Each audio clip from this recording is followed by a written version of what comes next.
I will season my meats together, and then when I get ready to place them in the oven, then I'll separate them. Okay? So here we go. Okay.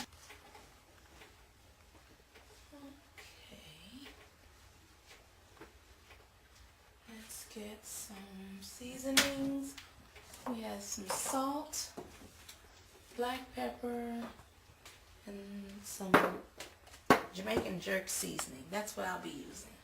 Use whatever you like, however you like it. I think I'll use just a little bit of rosemary also. Take some olive oil out. I'll probably need that. Let me find a skillet.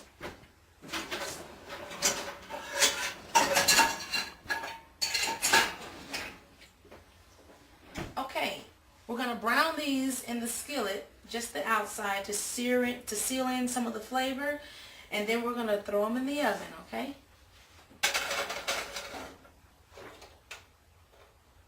So you're gonna turn your oven on. Don't worry about burning them because you're gonna be standing here and watching them. You're not gonna leave them. You're only gonna brown them for just a couple of minutes on each side. Total of about 4 minutes.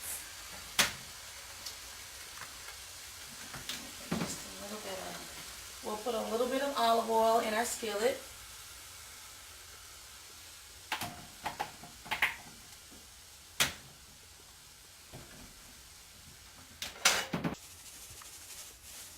It may sound like a lot, but it's not. It's not a lot of salt. This is black pepper. I like to use cayenne pepper. I use white pepper also, depending on the taste that I'm looking for. If I like cayenne pepper because it gives it somewhat of a flavor, a certain flavor that I like. However, it's quite spicy, and a lot of people don't like spicy food. So when I'm cooking for other people, I try to limit the cayenne pepper or the red pepper. Okay, we got some Jamaican jerk seasoning. Now, the reason I'm using this is because it's not like real Jamaican jerk. Because if anybody knows what Jamaican jerk is, you know it's extremely spicy.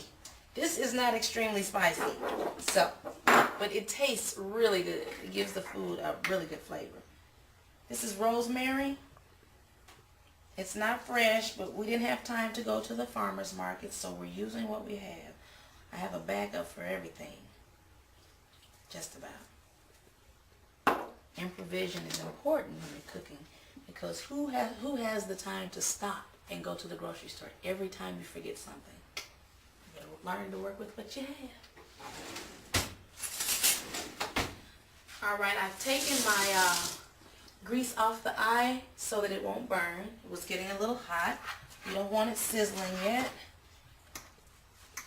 until I get ready to put my flour on my meat. I'm flipping my meat so that I can season the opposite side.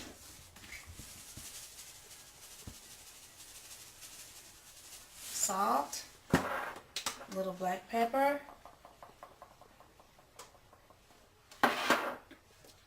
and I didn't sneeze in my hand. I did just like this.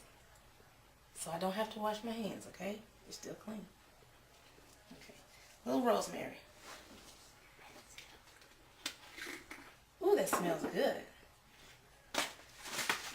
Alright, now, this is our flour. I'm just going to dig in.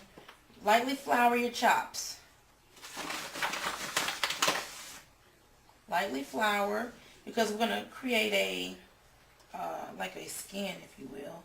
That's only because I can't think of the right word. Now, before I do that, that's the wrong thing to do. Do not stick your hand back in your flour after you put your hand in your meats, okay? So what I'll do now is,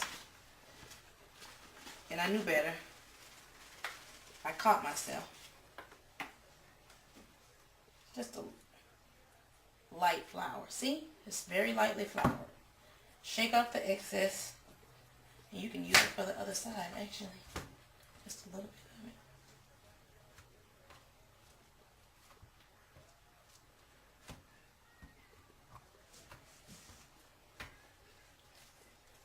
of it. Okay, we're flipping them over again. Lightly flouring this side. Set that there. Put my grease back on my eye. Pat this down. Evenly distribute your flour. And they're going to go in the skillet. Just a second.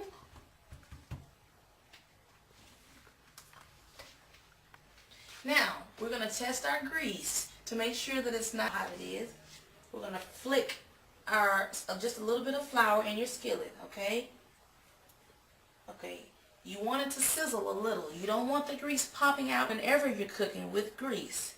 The grease should not pop out at you. It doesn't matter what you're cooking. If you're frying chicken or if you're frying a turkey or if you're searing some meat, your grease should not pop out at you.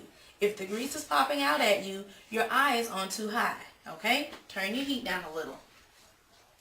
Okay, it's not sizzling a lot, but there it is. It's just a little bit of sizzle. We want that. Okay, hey you guys, we're back.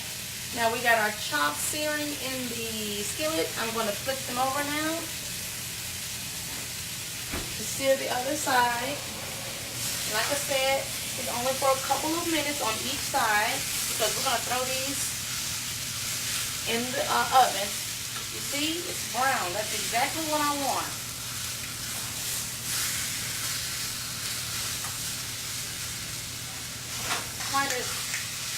These are not quite as brown as these, so I'm going to turn my skillet around.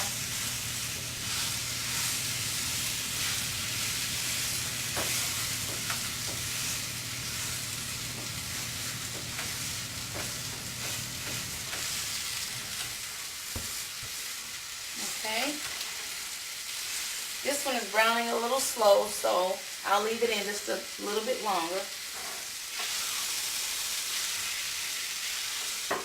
I'm using my cake pans to cook my meat in today. Like I said, we work with what we have.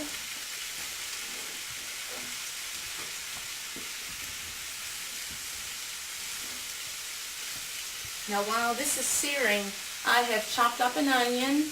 I have my cabbage sitting over here, and we're not rushing with the cabbage because it does not take long to cook cabbage.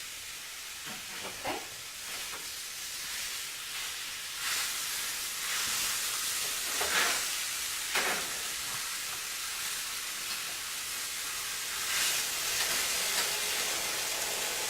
Okay, there's something.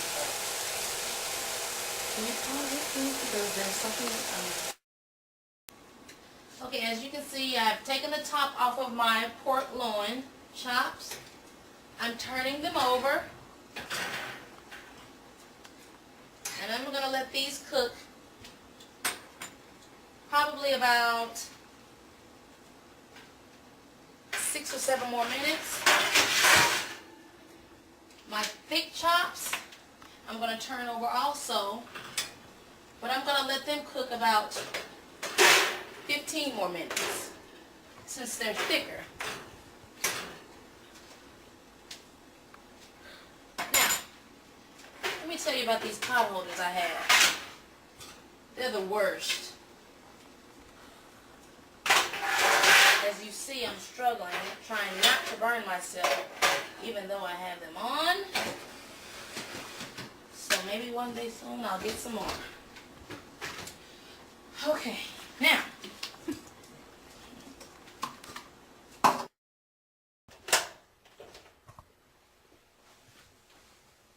I've got one head of cabbage, so I'll use probably 3 pieces of bacon. That's just me. That's to my taste. And you don't have to use bacon. This is just what I use.